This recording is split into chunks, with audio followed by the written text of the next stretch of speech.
Kevin Wright back with another property finance tip, and looking this week at what would you do with the cash pot that you've got.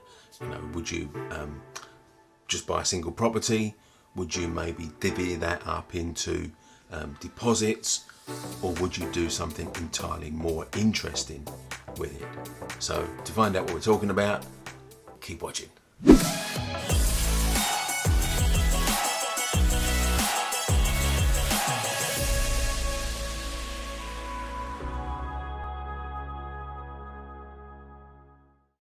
So you've got a cash pot and you're thinking, well, what's the best thing to do with it? Now, it could be any size, but whenever I use numbers, I like to use round figures so that it's easy to understand. So let's talk about £100,000. So you've accumulated from whichever source or sources £100,000.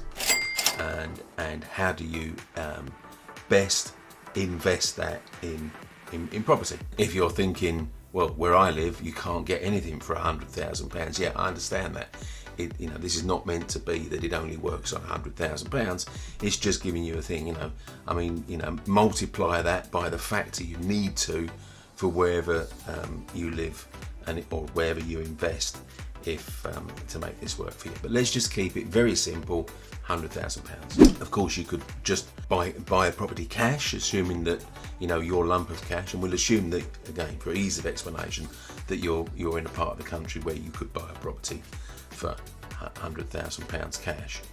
Again, if you're not, just multiply that up to the point. So the point of this is that option one is going to be buying it with cash. Option two is going to be spreading that cash and dividing it into different deposits. And option three, well, I'm going to give you option three a bit later in this video. So option one, got £100,000, buy a house for £100,000, you'll get the rental income of a few £100 a month, and it's all yours pretty much because you've got no borrowing costs. Sounds okay, except that it's pretty limited, isn't it? Because then what do? You've bought a property, but you haven't bought any more properties, and you're not going to be able to buy any more properties because you've just sunk all your cash into this one. Okay, well, you could, I guess, get a mortgage on it and then pull some of that money out, and maybe, but it's a diminishing thing, isn't it? Now, here's advice you get from either estate agents or mortgage brokers. This is quite common, see this quite a lot. They would say, now, take that 100,000, divide it into four. Now you've got four 25,000 deposits. You can get four 75,000 mortgages, and now by dividing that up into four, you've now got four properties instead of one. That's a fairly logical statement, but four is all you're going to get because, again, you've used up your 100,000. So where do you get your fifth property from? Well, only by saving up a big chunk of money again. And of course, that's not done so easily for most people. Maybe it's not for you either. So it works, and it's better than option one. So option two beats option one, but it's limited.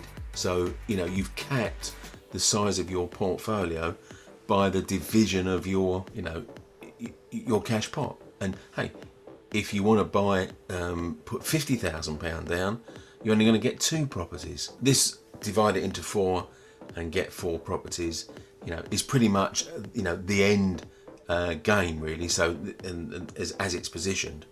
Now, I don't suppose, would it have anything to do with an agent that can actually sell you four properties, or a mortgage broker can arrange for mortgages for you? Would that have anything to do with it? I couldn't possibly comment on that, but yeah, maybe there's something in that advice. I would say a better way, but you don't have to agree with it. What's a different way, let's put it this way, to approach this? And that is, and get this way right, and you can buy a lot more than four properties with the same 100,000 pot of cash. So let's look at this. Okay, now here you buy or you look at properties that are in pretty poor condition, or they've got some problem that makes them unmortgageable at the moment, but fixable. So unmortgageable but fixable could be that. I mean, there's a number of reasons why that could be. You know, maybe it's it's one of these what they call revenge repossessions, where the people have got repossessed and they're really upset about it. So as they're leaving, on the day they leave, they just go and rip out the kitchen and rip out the bathroom, and scorched earth type of mindset on that. And of course, you're not going to be able to get a mortgage on that if it's got no bathroom and no kitchen. But of course, pretty easy to fix. How? Let me think. Oh, put a new kitchen and bathroom in it. So, so it could be something like that. I mean, there's a myriad of other things as well, but just giving you some ideas. So you could, now, you're not going to get a mortgage on this property, so you could buy it for cash. And as long as you can pick it up for your 100,000, using the example that we've kept with throughout this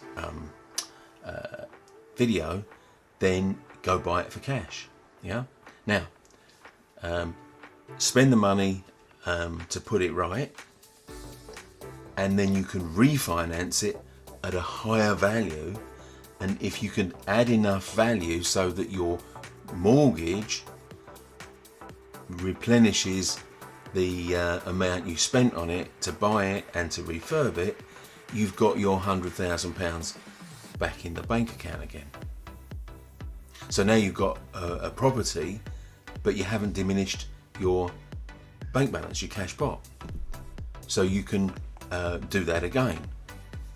And let's say you haven't got enough cash. So let's say you're in an area where the properties you want to buy are 200,000, not 100,000, and you don't really want to go far enough away from where you live to get 100,000 properties, but you need 200,000 even to buy a dilapidated property, but you've only got 100. What do you do? Well, that's where bridging finance can come and help you, because you could bridge the other 100,000. So you buy a 200,000 property, borrow 100 and spend some money on it, and let's say get it valued at 300,000. I'm just giving you round figures here, so don't get too hung up on the accuracy of the figures. It's conceptual, it's what we're talking about here, rather than precise calculations. So you get a mortgage based on a 300,000 value, which pays back the bridging, gets back your cash, and now you're back with your £100,000 in your bank, but you've got a 300,000 property. Whether you do it with bridging or without bridging doesn't matter, but the point is buying unmortgageable properties, which you can get more easily under value in most cases, because they're not mortgageable and therefore they don't appeal to the majority of investors. So you could, now, how many can you buy that? Well, as many as you can find that keeps pulling all your cash back out. So you could build a portfolio, get this right, you can build a portfolio of a lot bigger than 4 properties, which is the, option 2 is split your 25, split your 100 into 4 lots of 25. Now you've got a 4 property portfolio. Be more adventurous, and of course you've got to be prepared to buy properties that are in poorer condition and put them right. So there's a bit of an extra onus on you to do that, but if you're prepared to grasp that and say, yeah, we can do that, so there's a way where you can actually be quite a bit more adventurous. Now, this may not be for everyone, and if it's not for you, perfectly fine, but it's going to do some people some good. So, and this probably isn't what you get told, I guess, in most cases, because it's not the obvious thing, and people tend to stick with the obvious thing.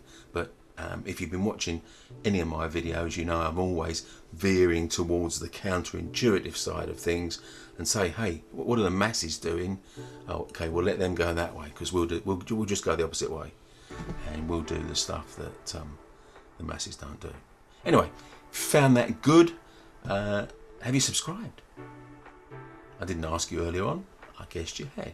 If you haven't, hey, click that button and press that sort of dingy belly thingy down there, because that gives you a notification when my weekly video comes out, because you may not want to miss them.